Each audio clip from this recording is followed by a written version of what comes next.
Over the past decade or so, emotional intelligence has become one of the most frequently spoken about leadership topics. My name is Risa Yusia Sunindyo. So in this video, I will talk about what emotional intelligence is and the importance of emotional intelligence in the construction industry. So what is emotional intelligence? Here I borrow the definition from Daniel Goleman. He is a management guru who popularized the concept of emotional intelligence.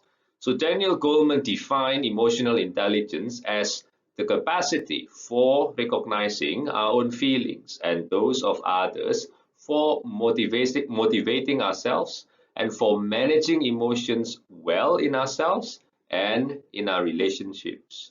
So why emotional intelligence is important then? That Daniel Goleman argued for most positions, IQ or intelligence quotient, technical skills, cognitive abilities are threshold skills. So they are minimum requirements. Consequently, they lose their abilities to set outstanding performers apart from average performers. Emotional intelligence is actually the one that makes a difference. So IQ, for example, intelligence quotient, is important in determining which professions people can enter, but then emotional intelligence is more important within a profession. So now we'll see a little bit more concerning emotional intelligence. So there are four dimensions of emotional intelligence, as you can see on the screen here. We have self-awareness, self-management, social awareness, and relationship management.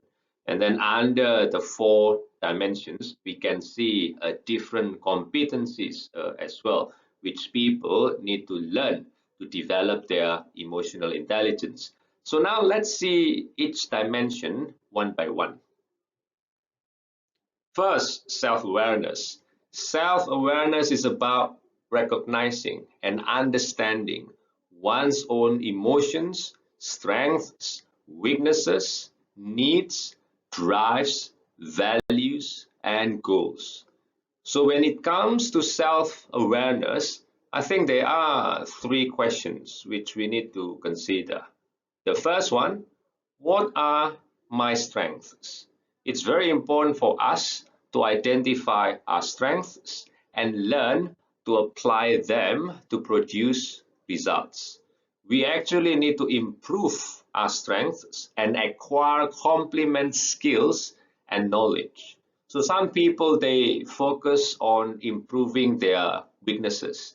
But actually, if we consider a bit more, improving weaknesses is actually inefficient in terms of expanding our energy and efforts, because if we improve our weaknesses as best as we could, probably just achieving mediocrity.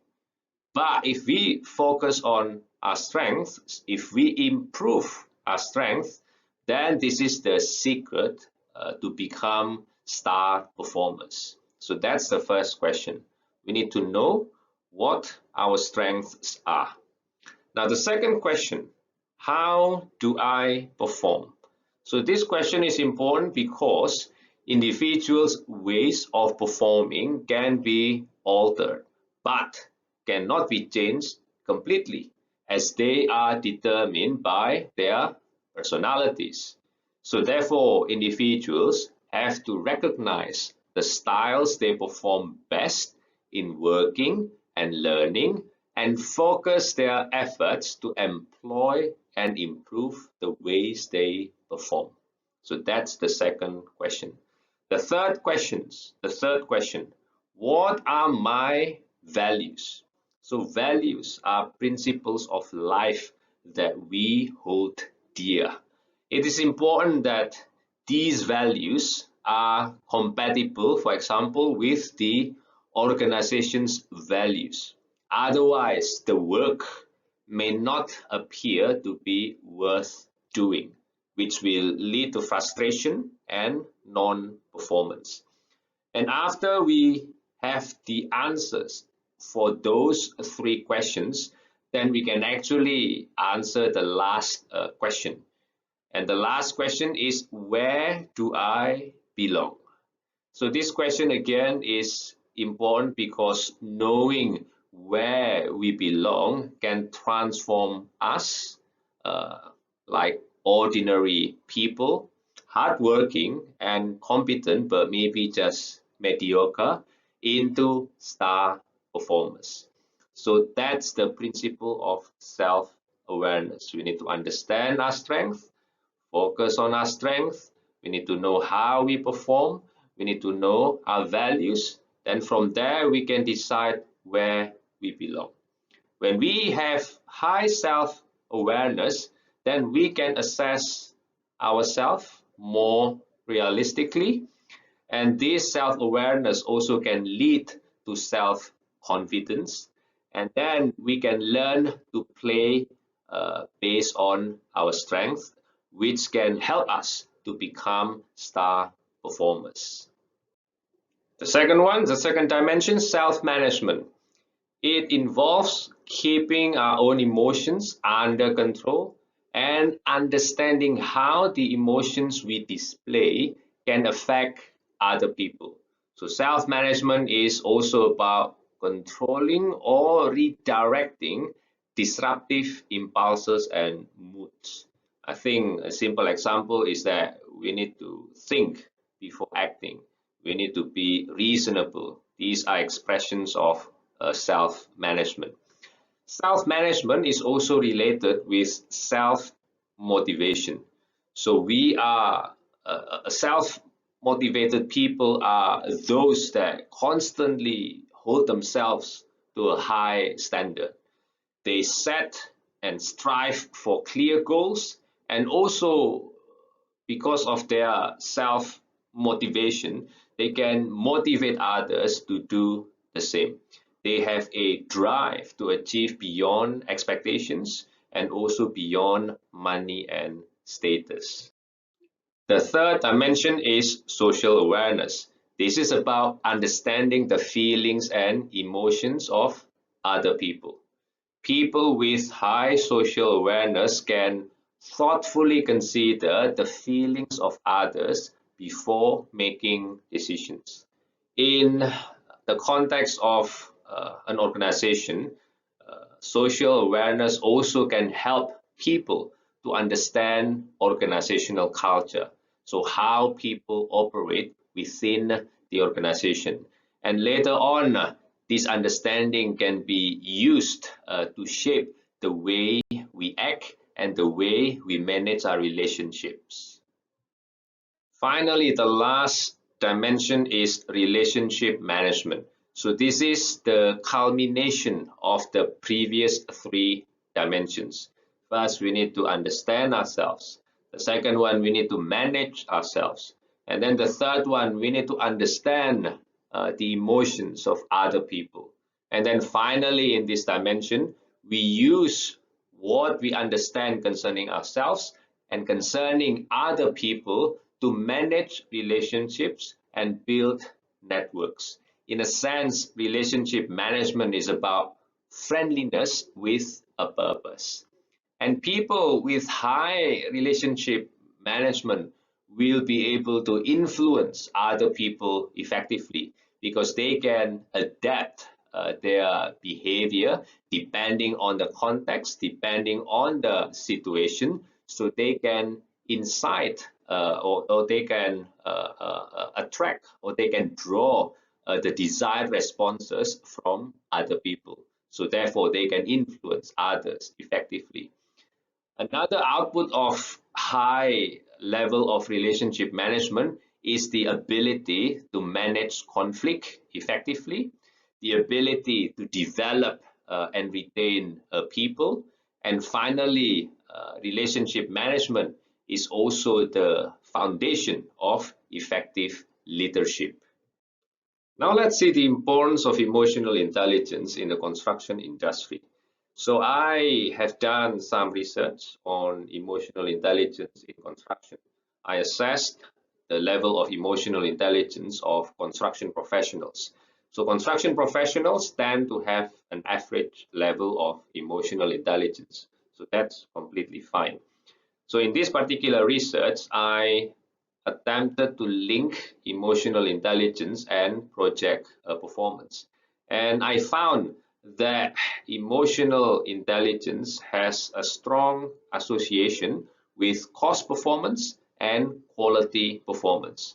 So construction professionals with high emotional intelligence can generate better cost performance and quality performance. In another research, I tried to find the relationship between emotional intelligence and leadership in construction projects. So the results show that leaders or construction leaders who have high emotional intelligence displayed these characteristics. They are more proactive than those with lower levels of emotional intelligence. They also encourage more open communication. And perhaps the most important thing is that they can display more flexible in terms of using various leadership styles. This is important because I think as leaders, we need to be flexible in our leadership styles depending on the situation. So in a particular situation, for example, perhaps we need to be more assertive. But then in another situation, we should be able to delegate tasks to other people. So flexibility in leadership styles is actually an important capability of good leaders. Now, in this research, I found the relationship between emotional intelligence and conflict resolution. So typically, there are five conflict resolution strategies. The first one, we just simply avoid the conflict. The second one, we dominate the other person that we have a conflict with. So we try to push our view on the other person. Accommodating is the opposite of dominating. So we try to give in to other people, give them what they want. Compromising is trying to find the middle ground, while collaborating is working collaboratively to find a win-win solution. So those are the five conflict resolution styles. So here we can see how emotional intelligence are related or have a positive relationship with the conflict resolution styles. Self-awareness and social awareness, for example. So when construction leaders, they have high self-awareness and social awareness, they tend to be more accommodating. Leaders with high social awareness also prefer or also can use the collaborating style more effectively than those with lower emotional intelligence. Relationship management is related with avoiding. So this is interesting because and it's good as well, because sometimes we do need to avoid conflict. We need to get more information first. We need to wait for the other person to calm down. So this can maintain the relationship before we come back to the issue again to find a win-win solution.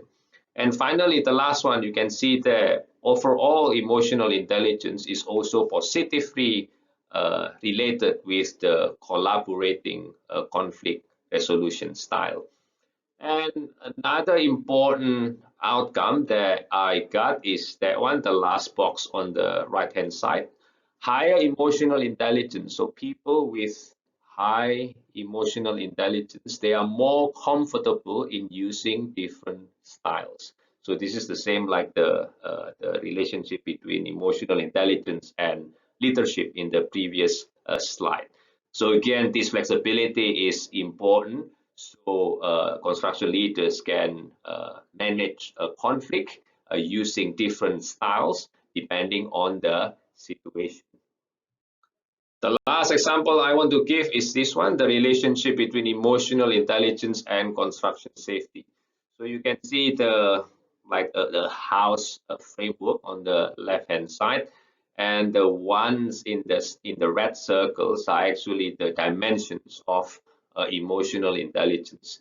So self-awareness is the foundational skill, and then from self-awareness, the first tier mediator skill or the personal skill is self-management, and then from self-management, the next level is social skills. We have social awareness and relationship management, and we can use all these skills to manage our performance in performing safety management tasks, and also in leading other people to perform safety management tasks in construction projects.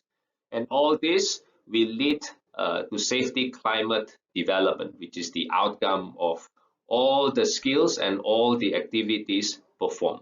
So therefore, again, now we can see the relationship between emotional intelligence and construction safety. So it means construction leaders can actually use their emotional intelligence to manage safety better in construction projects.